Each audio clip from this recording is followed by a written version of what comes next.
The Cutty Sark was the pinnacle of tall ship construction. Designed by Scotsman Hercules Linton, the clipper was uniquely constructed to be speedier than all opposition her fleet owner John Willis foreseen her competing against. The end result saw an astonishingly robust ship that could be driven harder and faster than any other in skilled hands. Built in 1869 for the sum of £16,000, her design of teak and rock elm mounted on wrought iron frames was not only a maverick concept, but also bankrupted Linton and his contracted shipbuilders. Such was the canny nature of Willis's hard bargaining. Of all the vessels to have sailed the seas, one alone epitomises the great age of sail. The Cutty Sark has lived on far beyond her years to become recognised as amongst the most famous ships in the world. Until, on the 21st of May 2007 at 4:45 in the morning, the ship was consumed by a mysterious fire, the cause of which is as yet undetermined.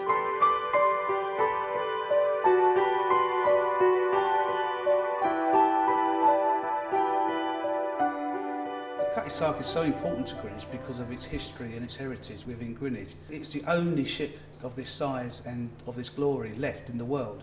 It was one of 3 ships that were made at the time. This is the final one. It's part of our English heritage and is making sure that we actually keep it. We can't afford to allow this one to fall in decline, which is why we started the restorations off in the first place.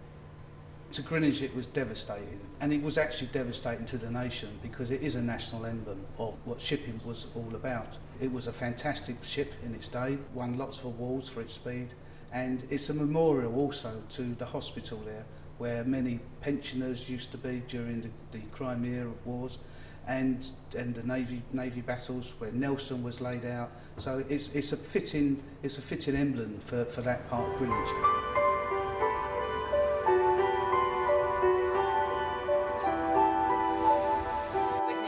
Built to last 30 years, but she's going 138 years later. Whatever's thrown at her, fire or what have you, you know, corrosion.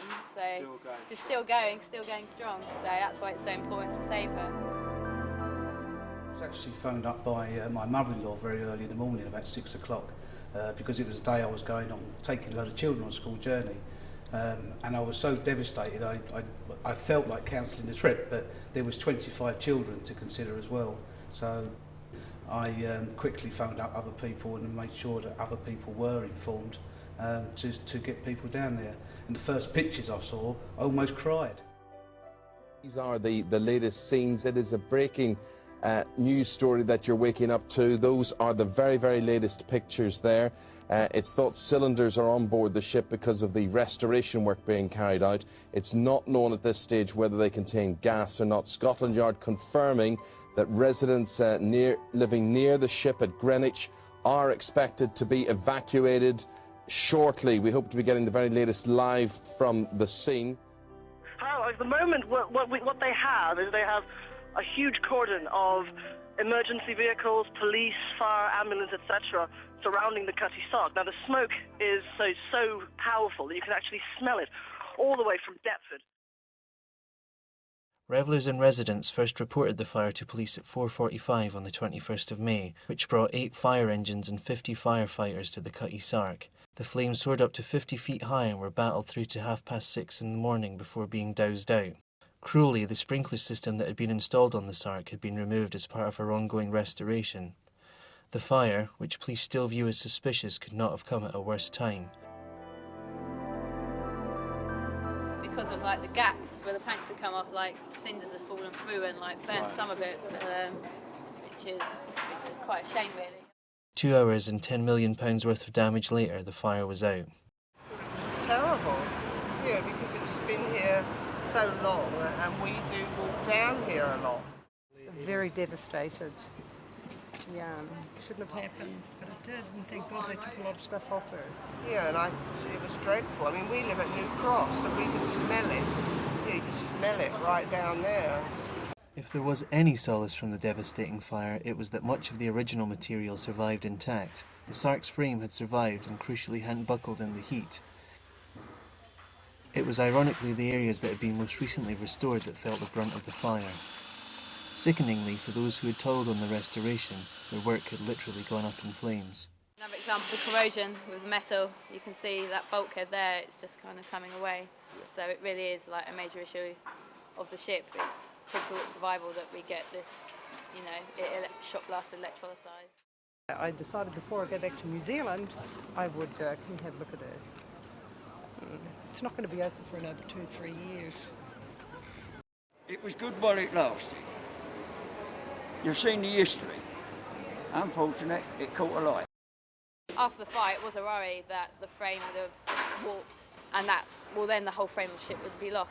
You know, putting planks back on, things back on, it would be a completely different shape, and that's what makes the Cutty Sark so beautiful. As you're peeling away the whole planks, you actually see here, look at like the curve, and really get to appreciate the shape of the ship and like the engineering of its day. One of the major things with the fire was that a lot of the ship was in restoration in Chatham Dock. So the masts and the cabins and the stuff that's on the outside that you would not been able to replace, thankfully, was never touched by fire. So that was one of the great advantages of restoration. If the ship wasn't in restoration, then they certainly would have been on the ship, and we could have lost a lot more. Now basically we're deconstructing the stem because we need to get to the apron and the rebated stem, which is bolted onto the stem plate, but there is rust between the stem plate and the apron, so that's got to come off so that it can be cleaned and made stable so it's structurally sound again. The gammon, the section underneath is fixed to it. I think you find it's bolted through. The cutwater is positioned so that we can infill, and then that's the closure which takes the weight. So there you go. The name Cutty Sark is a Scottish term for a woman's short blouse, is made famous by the Robert Burns poem Tam O'Shanter. Provocative in its context, it is nevertheless an appropriate moniker given the daredevil profession that the Sark was destined for. Shortly thereafter, the death of her then owner Wilfred Doman saw her sold on to the Thames Nautical Training College, where she was used as a cadet training ship. Again, eventually finding herself outclassed, she was brought to Greenwich to continue her career as a tourist attraction in 1951. Such was the interest that the Cutty Sark Society was formed to save the ship. Presided over by the Duke of Edinburgh and the National Maritime Museum, and in dry dock serves as a memorial to the men of the Merchant Navy who lost their lives in the World Wars. Firmly situated here and now as the jewel in Greenwich's crown, the Cutty Sark has been popular with tourists since its original restoration. I don't know how widespread the news was around the world at the time, but I would imagine once people know, word of mouth, yeah, it could have affected the area. The Navy College is gone, basically, isn't it? Today, attracting 15 million visitors, she had finally found a permanent home. For a time it seemed that she would live the high life as one of London's premier attractions. Gaining prestige as she was landmarked for the world's famous London Marathon, she became ingrained within the city. Historians and enthusiasts saw that she was granted Class 1 listing, officially marking her as a monument not only of significance, but at risk, in need of further restoration and preservation. Work and funding were set in motion in the late 90s to preserve the Sark for new generations, but just as her future seemed assured, fate twisted her knife once more. There's a sister ship very similar to this one in New Zealand, and we're restoring her too. And would you come back and visit the Cutty Sark? Absolutely. In 2-3 years, yeah. I think in the first instance it will have more people coming round, because again they'll be curious and they want to see the ship brought back to its former glory.